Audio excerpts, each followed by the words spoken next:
हरियाणा के हिसार जिले का ये हांसी विधानसभा क्षेत्र है। हिसार संसदीय सीट के हिस्से आने वाली इस विधानसभा सीट पर सभी पार्टियां जोर शोर से चुनाव प्रचार में जुटी हुई हैं। हांसी विधानसभा सीट पर लड़ रहे उम्मीदवारों में सबसे ज्यादा चर्चा हो रही है रेणुका बिश्नोई की, जो हरियाणा जनहित कांग्रेस के अध्यक्ष कुलदीप बिश्नोई की पत्नी है। हरियाणा जनहित कांग्रेस की उम्मीदवार रेणुका बिश्नोई ने साल 2011 के उपचुनाव में आदमपुर विधानसभा सीट पर जीत हासिल की थी। वहीं हांसी सीट के मौजूदा विधायक विनोद भयाना पहले हरियाणा जनहित कांग्रेस में थे, अब कांग्रेस के टिकट पर इस सीट पर अपना कब्जा बरकरार रखने के लिए जद्दोजहद करेंगे। वहीं आईएनएलडी से इस सीट पर उमेद लोहान अपना भाग्य आजमाएंगे।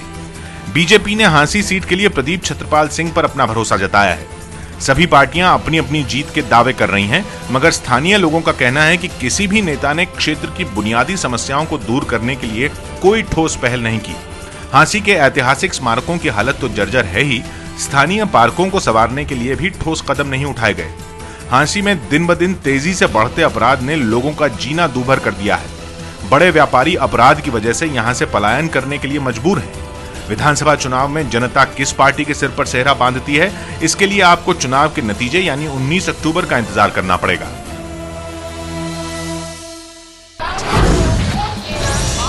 हरियाणा से अब तक 28 नुक्कड़ बहस।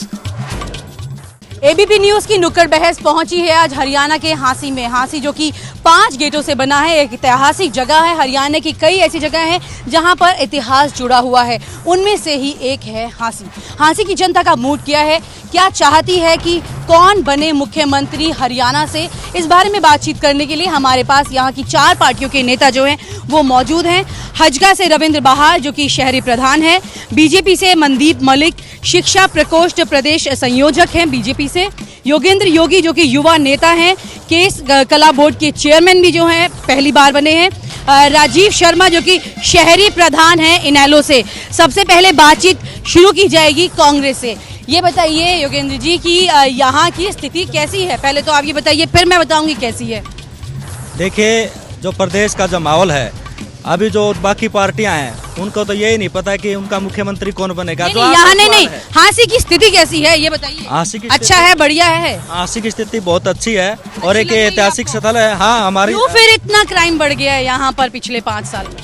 देखिए, जब से चौधरी भूपेंद्र सिंह हुड्डा ने सत्ता की कमान अपने हाथों में ली, उससे पहले जो क्राइम था उसको बंद करने का काम अगर किसी ने किया तो ज्यादा था, अब कम है। अब कम है जी, अभी है लेकिन नहीं, बिल्कुल नहीं है। अभी ये कह रहे हैं कि है ही नहीं यहाँ पर क्राइम। चलिए पहले बात कर लेते हैं एक बार हजगा से, क्योंकि आप ही के जो नेता थे वो चले गए, उसमें शामिल हो गए वहाँ पर। ये बताइए कि यहाँ पर जो स्थिति है इस वक्त में क्या कही जाएगी? हांसी मूलभूत सुविधाओं से जूझ रहा है। इस समय किसी भी तरह की कोई भी सुविधा नहीं है, पानी की, बिजली की, सीवर की, और इतना बुरा हाल है कानून व्यवस्था का। पूरे हरियाणा में नंबर 1। विधायक ने क्या किया? इनके विधायक ने सिर्फ अपना पेट भरने के और अपने आप को अमीर करने के, पैसे जोड़ने के कोई भी कार्य नहीं किया। तो हजका में क्यों इधर उधर हो जाते हैं लोग? हजका में कोई भी इधर उधर नहीं हुआ। हजका में हम हजका में ही है और हजका शुरू से हजका में ही है। जब से आपके विधायक कहाँ से आए?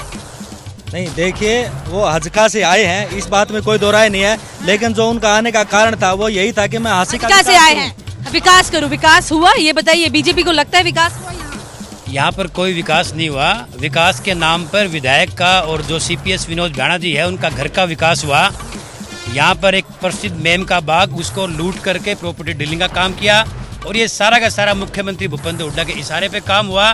कहीं पर भी विकास नाम की चीज नहीं है। गलियों के अंदर इतना बुरा हाल है, आप पैदल चलना चाहें चल नहीं सकते, गाड़ियां और साइकिल मोटरसाइकिल तो बहुत दूर की बात है। ये हांसी का तो अच्छी तरह से तो विनोद भयाना जी बता सकते हैं इस बात के लिए तो, लेकिन अगर मैं कांग्रेस पार्टी के क्यों बताएंगे? आप उनको प्रेजेंट करने के लिए यहाँ पर आए हैं। पार्टी की बात कर रहा हूँ और मैं चौधरी भूपेंद्र नहीं, आपके विधायक की बात भी कर रही हूँ मैं, उसके बारे में आप बताइए। विधायक जी ने अच्छे काम किए हैं। यहाँ पे एक जो सबसे बड़ी जो पानी की समस्या थी, पानी का काम जो किया, डिग्गी बनवाने का काम, वो हमारे विधायक ने किया। इसके अलावा यहाँ जितनी भी सड़कें हैं, जितनी भी वो है। ये बताइए कि कांग्रेस यहाँ पर इस प्रदेश में 10 साल से है, आपके विधायक यहाँ पर हैं, तो यहाँ की ऐतिहासिक धरोहर का क्या हाल है?